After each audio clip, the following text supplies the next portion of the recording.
गेल्या काही महिन्यांपासून सायबर गुन्ह्यांमध्ये मोठ्या प्रमाणात वाढ झाल्याचं पाहायला मिळत आहे। सायबर गुन्हेगार विविध प्रकार सामान्यांपासून उच्च शिक्षितांची ऑनलाईन फसवणूक करत असल्याचं अनेक वेळा समोर आलंय।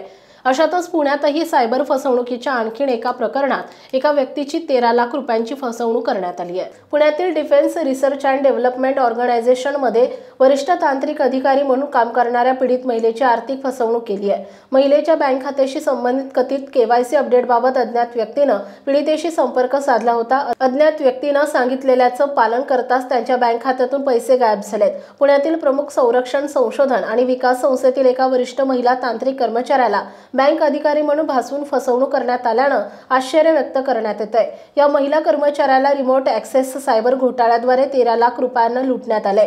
केवायसी डिटेल्स अपडेट करण्याच्या बहाण्यानं फसवणूक करणाऱ्यांनी त्यांच्या फोनवर रिमोट ॲक्सेस ॲप्लिकेशन डाउनलोड करायला सांगितले आणि त्याचा फोनचा ॲक्सेस घेऊन बँक खात्यातून पैसे काढले। या व्यवहारांबद्दलचे मेसेज पाहिल्यानंतरच पीडितेने गुन्ह्याची तक्रार करण्यासाठी तातडीने पुणे शहर सायबर पोलीस ठाण्यात संपर्क साधला। प्राथमिक तपासानंतर येरवडा पोलीस ठाण्यात FIR दाखल करण्यात आला आहे।